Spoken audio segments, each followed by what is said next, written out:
Камарузия, Мелюбребо. Я Давид. Вы слышали абхазский миф про то, как непобедимая армия Апсны в неравном бою победила объединенную грузино-российскую военную коалицию? Конечно, им стыдно. Как бы ты ни говори, 4-миллионное государство в 100-тысячной нации проиграли войну, блядь. Конечно, они будут небылицы придумывать. Грузины для высадки десанта в Гагару 15 августа десант высадили. Этот десант высадился на русских катерах. Разоблачать абхазские мифы будут сами же абхазы.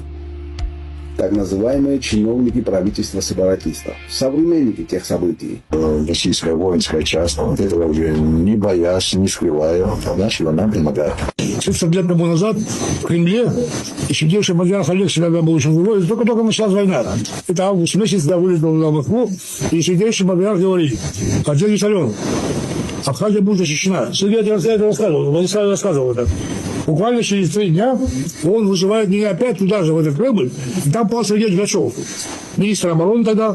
И вот смотрите, что происходит. Это вот впервые я это говорю, я набрался мужества и смелости, и я об этом скажу. Победа наша начиналась там. Вот еще несколько неудачных абхазских рофлов про Грузию. 11 месяцев они героически русскую армию, оказывается, русская армия. Артиллерия взялся еще через полгодины, если ВДВ высадился бы. Они бы в 2008 году видел, как все было. На нас, говорит, русские военные десантники шли. Вот такие. Простые русские ребята воевали, базару нету, наши братья. Окей. Давайте до конца разрушим мифы Апсуа. За год или 2 до войны, помните, да, десантники там бились лопатами, как будто убивали там бабушек. И они сделали такую информацию на весь мир, что десантники там фашисты. И вдруг здесь, значит, Павел Сергеевич Дергачев стал уже министром, десантник. И вот это слово святейшего патриарха Абхазия будет защищена, оно совпадает. После этого с Кировограда десантники сели в Гудаутах. Мы помогали, ребята, ВДВшники отсюда, тоже ихние, но их действительно с душой помогали. И я с Чиндаровым нахожусь в генеральном штабе, там Колесников тогда был начальником генерального штаба. Он говорит: Саша, я тебя прошу, дай мне дожить до пенсии.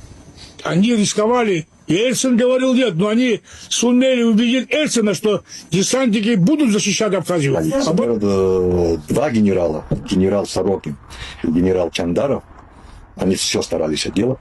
Очень. А в Гудаутах, когда все, что связано с защитой нашей армии, Сергей, вот он здесь сидит, комиссар абхазской армии.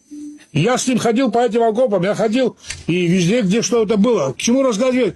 Кто позволяет себе говорить неправду по отношению взаимоотношений России и Абхазии, это люди на стороне предательства.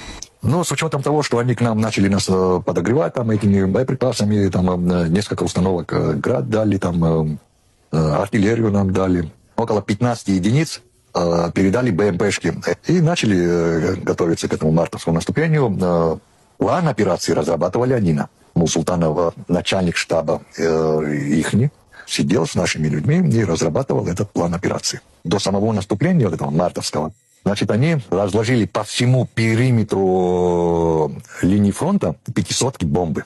Они нам говорят, не можем, говорит, сейчас дать команду вам идти в наступление. В частности, один из грушников это говорит. Мы авиацию свою поднимем. Артподготовку они провели, пустили, как его, Змей Горыныч, Аяштина, минные поля, которые пробивают дорожку. Вот эти пустили. Не вопрос. Сказочные вы мои. Кто из вас врет?